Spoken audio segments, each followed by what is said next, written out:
প্রিয় ছাত্রছাত্রীরা, আজকের পর্বে আলোচনা করব তোমাদের জন্য তোমাদের যে পরীক্ষা ফার্স্ট সেমিস্টারে শুরু হতে চলেছে তারই প্রশ্নপত্র নিয়ে আজকের এই পর্বে আলোচনা করব। এখানে তোমাদের ফার্স্ট সেমিস্টারে 40টা এমসিকিউ প্রশ্ন রয়েছে। তার উত্তরগুলো আমি প্রত্যেকটা পরপর করে আলোচনা করছি। তোমরা সেগুলো কিন্তু ভালো করে প্র্যাকটিস করো এবং তোমরাও তার সাথে সাথে দেখো যে তোমরা কটা প্রশ্নের উত্তর এখান থেকে করতে পারছো। তো দেখো, প্রথম প্রশ্ন রয়েছে, পুইমাচা গল্পের শুরু হয় কোন ঋতুতে? কোন ঋতুতে শুরু হয়? উত্তর, শীত ঋতুতে। 2, বিড়াল প্রবন্ধটির বক্তা কে? শ্রী কমলাকান্ত চক্রবর্তী। 3, বিমলা এই শব্দটির অর্থ কি? বিমলা শব্দের অর্থ পরিচ্ছন্ন। সাম্যবাদী কবিতা অনুসারে সত্যের পরিচয় পেয়েছে কোথায়? ঈশামশা। কে পেয়েছে? ঈশামশা। বুড়োর পরনে ছিল ন্যাকড়া কুড়ুনির পোশাক। 6 নম্বর কোয়েশ্চেন, ফাসুড়েকে যে বিশেষণে বা বিশেষণ দ্বারা আখ্যায়িত করা হয়েছে তা হলো? উত্তর, তুচ্ছ। এই তুচ্ছ। 7, এখানে বিবৃতি রয়েছে যে সহায়রী নিঃশব্দে খিড়কির দৌড় দিয়ে বাহির হইয়া গেলেন। আর 2, সহায়রী পুঁইশাকের পক্ষ নিয়ে অন্নপূর্ণাকে চটাতে চাননি। তো এর মধ্যে কোনটা সঠিক ভুল এটা কিন্তু জানতে চাইছে। তোমরা এখানে উত্তর করো। বিবৃতি 1, অর্থাৎ এই যে বিবৃতি 1 এটা কিন্তু সঠিক, আর এর কারণ হলো বিবৃতি 2। তাহলে বিবৃতি 1 এর কারণ হলো কিন্তু বিবৃতি 2। 8 নম্বর প্রশ্ন, খেন্তির জন্য শীতের জামা সহায়রী কত টাকা দিয়ে কিনেছিল? 2.5 টাকা। প্রশ্ন, তথ্যভিত্তিক সঠিক উত্তরটি নির্বাচন করো। 9 নম্বর, যে খেন্তির চেহারা হলো, মানে খেন্তির চেহারার বর্ণনা চেয়েছে। কোনগুলো সঠিক সেটা কি হবে? যে সে খুব লম্বা, গোলগাল এবং মুখটি ছোট। আচ্ছা, মুখটি ছোট্ট এটা কিন্তু হবে না। উত্তর করবে চোখগুলি ডাগর, মানে বড়। তো এই তিনটে কিন্তু সঠিক, আর 3 নম্বর যেটা রয়েছে মুখটি ছোট্ট এটা কিন্তু ভুল। নেক্সট, মার্জার মনে মনে হেসে কমলাকান্তের দিকে তাকিয়ে ভাবছিল যে সে কি ভাবছিল? উত্তর করো, যে কেহ মরে বিল ছেচে কেহ খায় কই। 11, এখানে ওই অ্যাসারশন রিজনিং টাইপ রয়েছে, সঠিক বিকল্প বেছে নিতে বলেছে।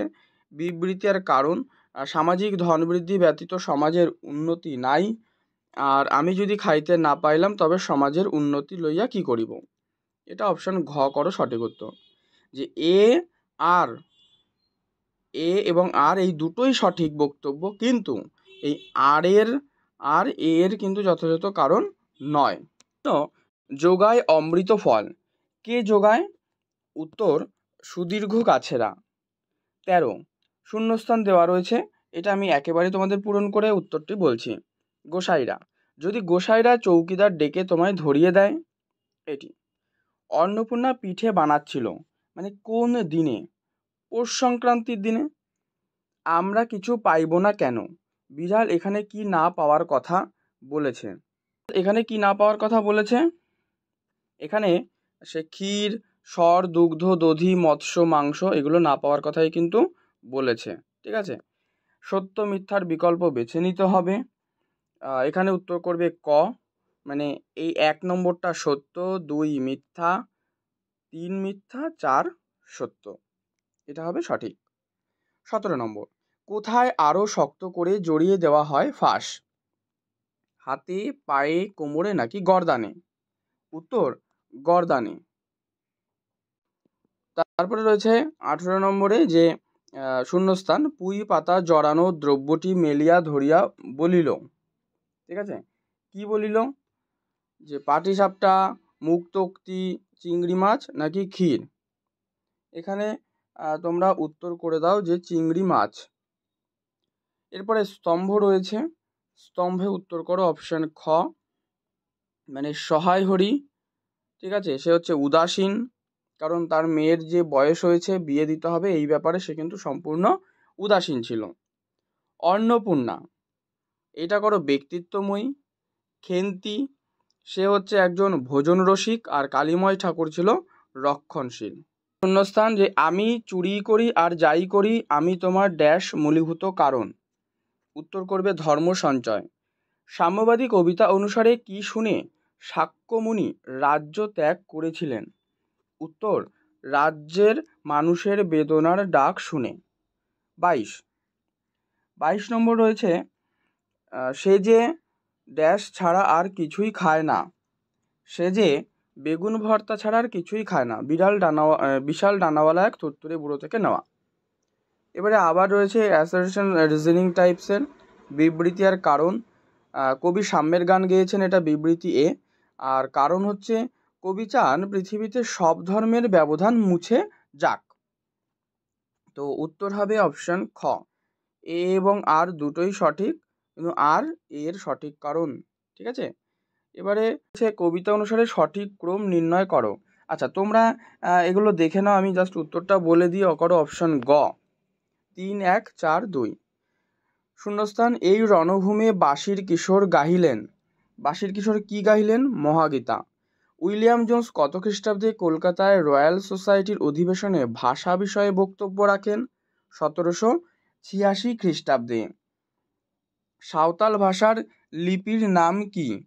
উত্তর অলচিকি। একটি প্রচলিত ভাষার প্রধান অবলম্বন তার ভাষা বৈচিত্র্য। চৈতন্যদেব প্রচার করেছিলেন কি? উত্তর ভক্তি ধর্ম। আনুমানিক 1399 খ্রিস্টাব্দে নদিয়া জেলার অন্তর্গত কোন গ্রামে কৃত্তিবাস জন্মগ্রহণ করেন? উত্তর করো ফুলিয়া গ্রামে। এরপর একটা কেস স্টাডি দেওয়া রয়েছে, পরবর্তী পাতায় আরেকটু অংশ রয়েছে, সেটা দেখো এখানে। তাহলে তোমরা উত্তর করবে হলো অপশন ক, কমলাকান্ত ভট্টাচার্য। ইন্দো ইউরোপীয় শাখাটি কটি শাখায় বিভক্ত? উত্তর করবে তোমরা হচ্ছে দুটি। বাংলা ভাষার জন্ম হয় কবে? এখানে উত্তর করো 900 খ্রিস্টাব্দে আনুমানিক। এরপরে স্তম্ভ রয়েছে, উত্তর করবে অপশন ঘ। সিন্ধু সভ্যতা আসলে দ্রাবিড়ীয় সভ্যতার দান। পরবর্তী প্রশ্ন, কামরূপী বা রাজবংশী উপভাষা যে অঞ্চলে প্রচলিত? তোমরা এখানে করো জলপাইগুড়ি। এরপরে শূন্যস্থান রয়েছে আবারও একটি, যে বাল্টিক ড্যাশ ভাষাগুচ্ছের অন্তর্গত। এখানে তোমরা উত্তর করবে যে শতম। দ্রাবিড় ভাষাবংশের প্রধানতম শাখা এসে উপস্থিত হয়েছিল কোথায়? এটা জানতে চাইছে। সিংহলে। সত্য মিথ্যা দেওয়া রয়েছে আবার, এটা চর্যাপদ থেকে রয়েছে। উত্তর করো অপশান গ। আর লাস্ট প্রশ্ন, শ্রীকৃষ্ণ কীর্তন কাব্যের পুঁথিতে যে গ্রন্থের চিরকুট পাওয়া যায় সেটি হলো কি?